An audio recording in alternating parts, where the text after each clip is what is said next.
There's a kind of tiredness that sleep can't reach. Not the ache in your muscles, not the drain after a long week. Something quieter and heavier. The fatigue of being conscious, of waking up and realizing you have to do existence again. The upkeep, the decisions, the social face, the constant maintenance of being a person. People feel it and struggle to explain it because it doesn't always look like depression. It isn't always hopelessness either, though it can brush against it. It's more like a deep weariness with the repetition, the effort of staying human, day after day with no pause button. And the strangest part is this: it doesn't only happen to people whose lives are falling apart. Some have decent jobs, some are loved, some are safe. On paper, everything is fine. But inside, there's a quiet exhaustion that doesn't lift. Like living has become too dense, too constant, too demanding to carry without feeling the weight of it. So what is this? Where does it come from? And why does it hit some people so hard, while others move through life like it's effortless? Start with the feeling itself. Some therapists describe it as existential fatigue, weariness that doesn't come from what you're doing, but from the simple fact that you are. Because being alive isn't passive. It's a daily operation. You wake up, you manage your body, you feed it, clean it, dress it, move it through the world. You respond to messages, you make choices, you solve small problems that never end. You feel things you didn't ask to feel, and then you have to process them. You finally sleep, and the whole machine boots up again tomorrow. For most people, this fades into the background. Routine and distraction blur the edges. Life becomes just life. But for some, something shifts. A moment of clarity arrives, sharp, ordinary, almost cruel. Maybe it's brushing your teeth and thinking, "I've done this thousands of times. I'll do it thousands more." And once that thought lands, it doesn't leave. The repetition starts to feel less like stability and more like confinement. That's when life can begin to feel like a role you were assigned without consent. You didn't audition, you didn't choose the script, but you're expected to perform anyway. So you do. You smile at the right moments. You answer when spoken to. You show up to obligations. You keep the structure intact. And yet inside, there's this low, persistent emptiness. Not dramatic, not loud, just a constant sense of distance from your own life. What does psychology suggest is happening here? Often, this overlaps with anhedonia. Not simply nothing feels good, but something more specific. Nothing feels worth the effort. Even the things you used to enjoy start to feel like chores. Not because you're lazy, but because everything has begun to carry the same emotional price tag. Energy you don't have. And then there's depersonalization. That eerie disconnection where you feel like you're watching yourself from the outside. You move through your day like a spectator in your own body. You can see life happening, but it doesn't land. Sounds are muted. Colors feel flatter. Conversations feel like they're happening through glass. You're present, but not fully there. And when you live like that for long enough, it's not the chaos that exhausts you. It's the performance. Not just existing, acting like you're engaged with it. They can't connect to it anymore. Not to people, not to joy, not even to their own life. And the attempt to reconnect, to care, to feel something unperformed, drains whatever is left. Let's name what usually causes it. Because it's almost never one clean reason. It's accumulation. It's years of disappointment stacked so quietly you don't notice the weight until you can't stand up. Years of trying, adjusting, trying again, then watching the same doors stay closed. Years of being told you matter while your lived experience keeps whispering, not really. Not in the ways that count, not when you need it. Sometimes it's trauma, but not the cinematic kind. Not one headline moment. More often it's the slow education of small betrayals. Small losses, small humiliations. The tiny, repeated lessons that teach your nervous system, the world won't hold your pain.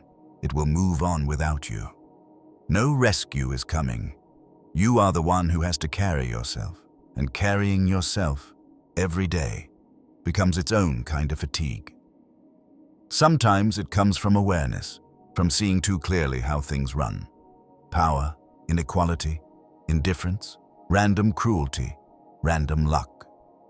Once you understand how often outcomes aren't earned, how often the rules bend for certain people, how suffering isn't distributed fairly, caring starts to feel expensive.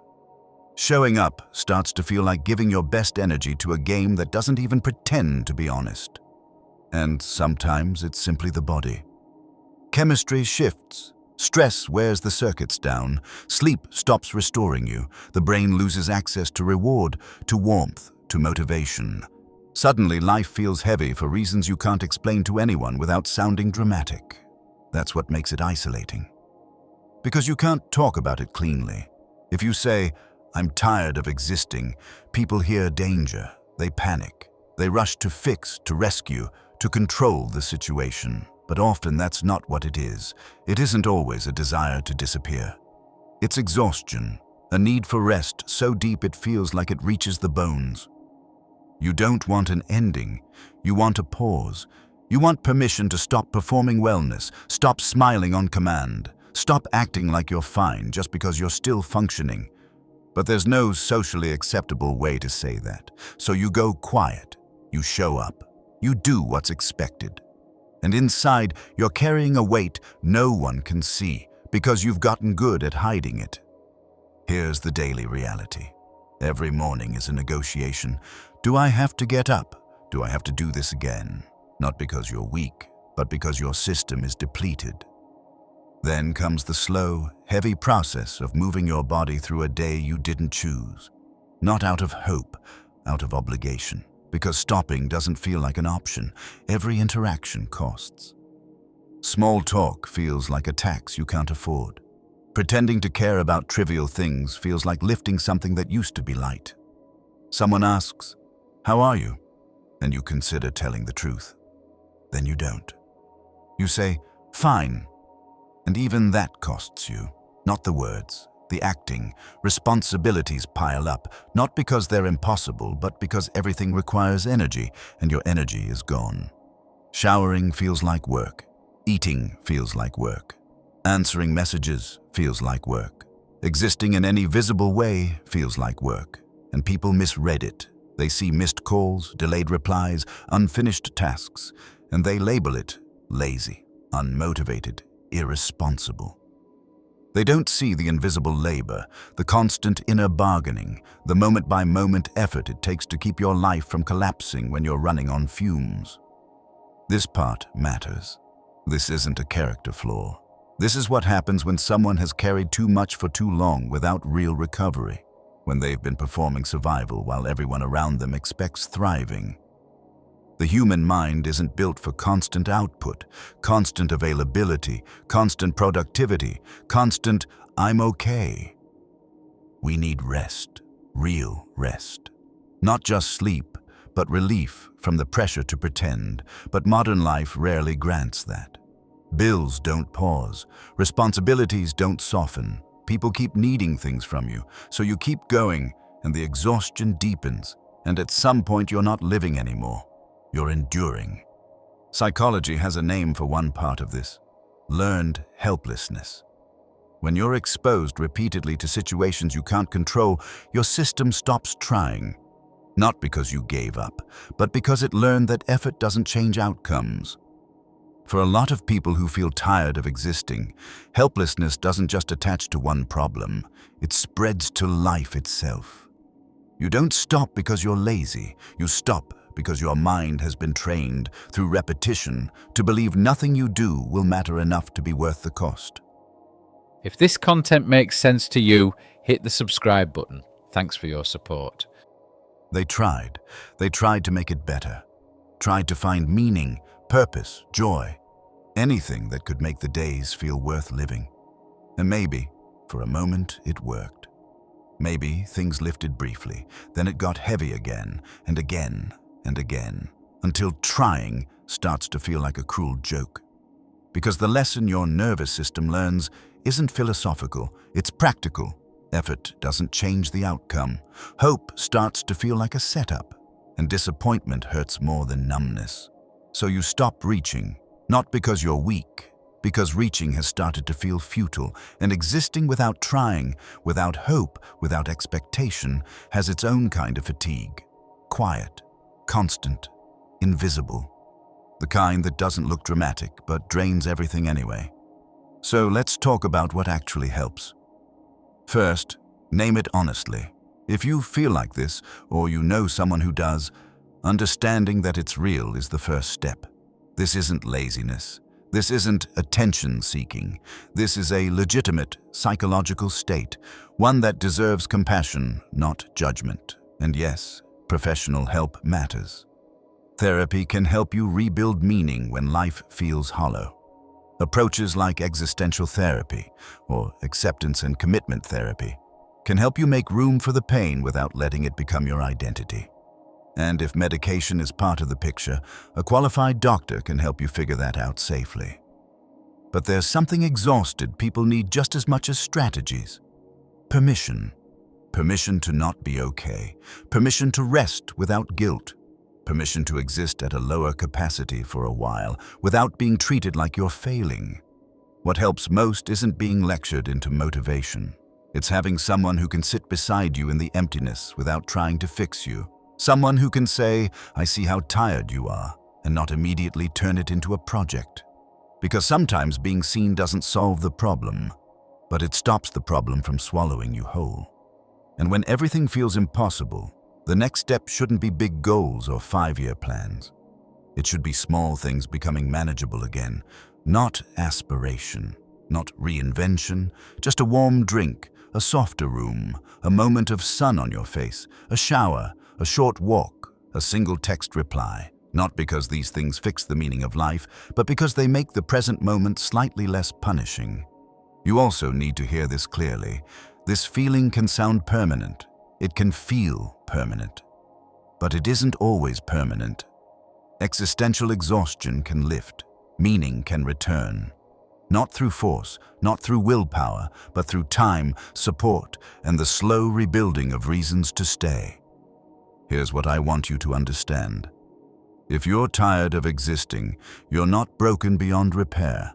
You're a person who's been carrying too much for too long. Yes, life requires effort, but you shouldn't have to white-knuckle your way through every single day. You deserve real rest. You deserve to exist without performing. You deserve to take up space without constantly justifying it.